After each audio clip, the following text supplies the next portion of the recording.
Hi guys, welcome back to another video.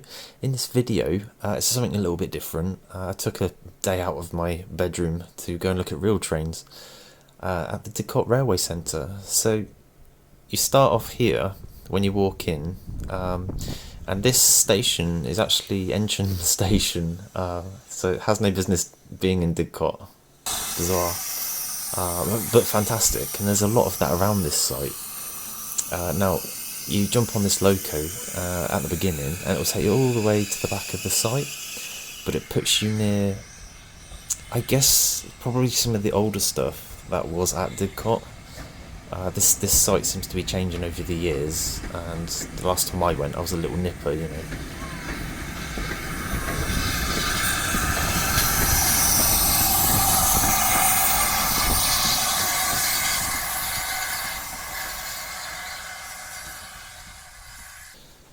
So this is where it drops you off, and those were old locos, but these wagons and that pit, fantastic, lovely layout ideas. And obviously just panning around to the left here, you see that signal box, that's from Frome, and there's a cable car system above there for, I think, letters and parcels. Some old wagons. Now I was walking down here, there's a lot of older stuff kicking around, and it was really, I wanted to take a look at all these and get video of them all, just to give me ideas if I want to make things in the future. And it was this tanker that caught my eye with the 3 axles. It looked pretty old. Another one that did catch my eye was the coach just here, look. It's a sleeping car with 3 axles per bogie.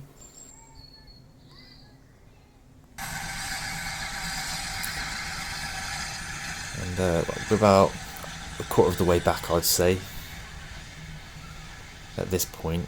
So there's a traverser there just on the right hand side. There's also a turntable in front there. But the traverser there, look, it gets moved by a loco, forwards and backwards. Fantastic idea. And this lovely Royal Mail coach, it just takes you back when you're walking around this stuff. And I learned what I know from Engage, so to see the real thing, it's kind of, it's much bigger.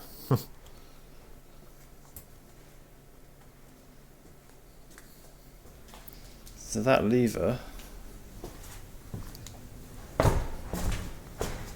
opens the basket so they can catch the post on the move. Fantastic. So yeah, just some more shots of rolling stock. More for my reference, but I thought I'd, add it in the video. And yeah, you're walking around, and there just happens to be a class 14 running, That's an auto coach on the back. He didn't move all day, he was just sort of there running, so I don't know what he was doing. So now we're starting to really head up the track now. It's very majestic. This, oh wow. You turn around, look in the doors, and it is full of steam trains.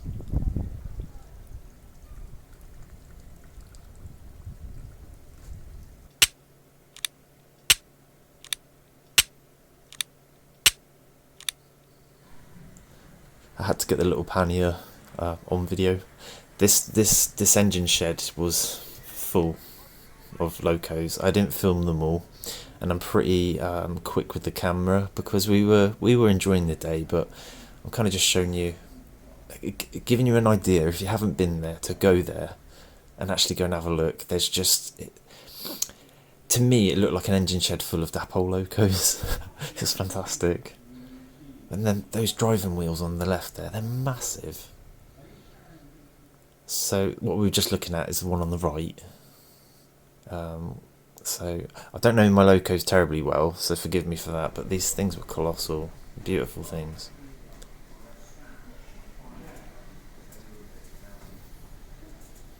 My job is to make sure Archie has enough steam.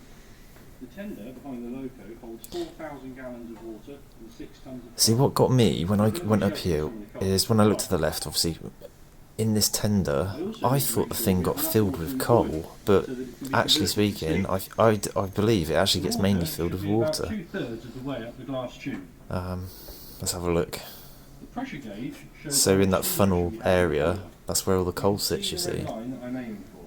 And then the water would sit behind and under that area. Steam to heat the passenger carriage. Whereas, you know, my mind just thought it was just full of coal, to be honest. But I suppose you've got to put the water somewhere. So, and then by the looks of things, it burns more water than, well, it needs more water than coal.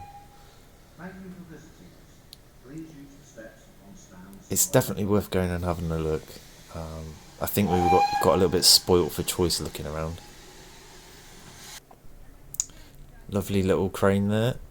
I couldn't tell you what it is. I'm guessing a 45-ton jobby.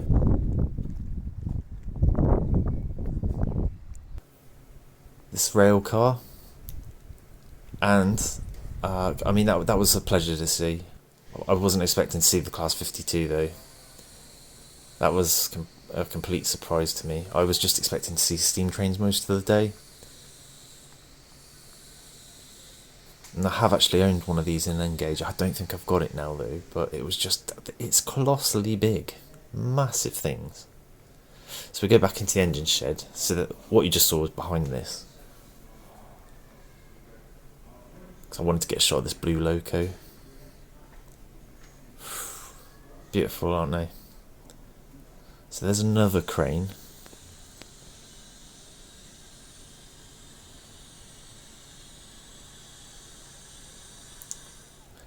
The iconic Class 8.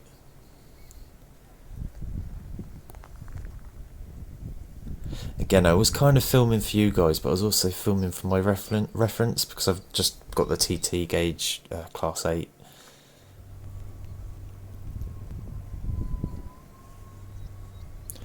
I think the little green one there was a Hunslet. More rolling stock. And it's funny looking at these. I'm thinking, oh, I'm sure I've seen that made by Hornby or by Dapol or by Grain Farish, and I'm sure as plain as day I have. They are obviously made as little replica minis, you know. So the real thing exists out there somewhere. Sometimes, you know, some let's say mineral wagons, and then your brake van there, lovely. And the one on the right hand side, I only know what this is because I've seen it for sale on eBay as a model, and they used to carry propellers, 3-bladed props in those boxes on these wagons. Useful, I suppose, if you've got to move aeroplane parts around.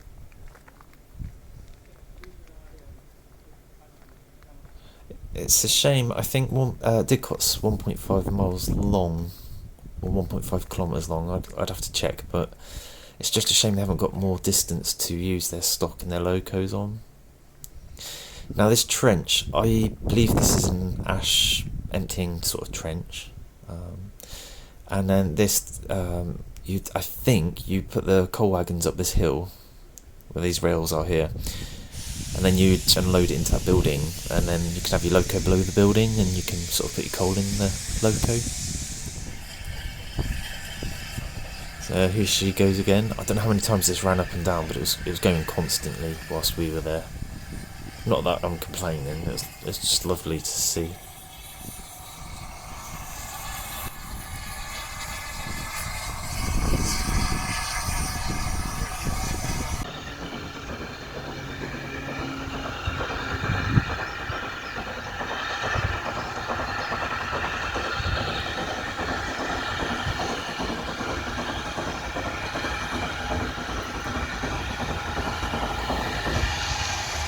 That was about all the chuffing I heard from it throughout the whole day.